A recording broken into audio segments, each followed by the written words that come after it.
प्रणाम पहला दगड़ियों। बोलो उल्का माता की जय।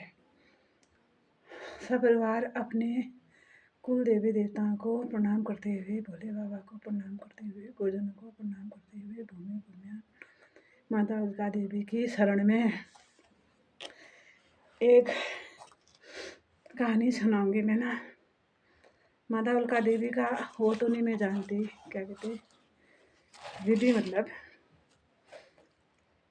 मैंने अपने माँ बुबू या पिताजी लोगों से सुना था। जब मेरे दादाजी की एक शादी हुई, संतान नहीं हुई, दूसरी शादी हुई, संतान नहीं हुई, तीसरी शादी में फिर मेरी दादी के मायके से उल्का देवी को यहाँ पर लाकर पूजा गया। उसके बाद मेरे पिताजी और ताऊजी लोग पैदा हुए, यानी कि 2 भाई और 2 बहनें। और हमारे जो दादाजी थे वो उस वक्त के ऑनरी कैप्टन थे, जो कि पूरे छपट्टी शोर में माने जाने थे। लेकिन फिर समय का पलड़ा भारी होता है और समय ही बड़ा बलवान होता है। हमारे पिताजी लोग छोटे-छोटे ही थे, 5-7 साल के या 6-7 साल के ऐसे ही थे। तो मेरे दादाजी जो थे गुजर गए और मेरी अम्मा ने, दादी ने मतलब अपना एक औरत और एक मर्द दोनों का फ़र्ज़ पूरा करते हुए अपने बाल गोपालों को पढ़ाया लिखाया, शादी वगैरह कर ली। और हमारे पिताजी लोग, बुआ जी लोग अपने अच्छे-अच्छे घरों में थी दोनों ही, और पिताजी लोग भी ठीक-ठाक ही थे। ताऊ जी के 4 पुत्र और हमारे 7 बहनें हम लोग थे।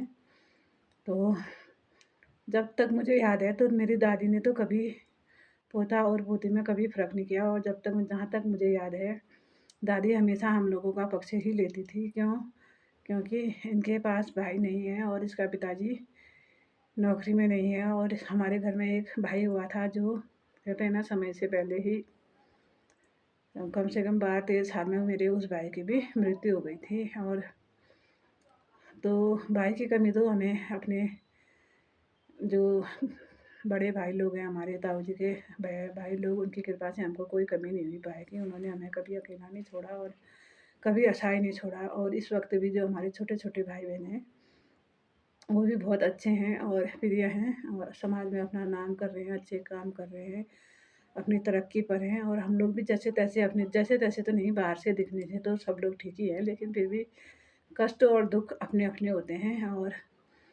एक दूसरे को ब्लेम न करते हुए सभी भाई-बहनों के लिए माता उल्का देवी से प्रार्थना करूँगी, हे मैया, जैसी भी हैं, चाहे 4 भाई हो, 7 बहनें हम हो, तेरी ही औलादें हैं माँ। सबको सद्बुद्धि देना, सबको सद्विचार देना, सबको सद्ज्ञान देना, अपने चरण शरण में लेकर हमारा भरण-पोषण करना। बस मुझे तो एक तुझसे ही आस है माता, और कहीं नहीं देख सकती हूँ मैं।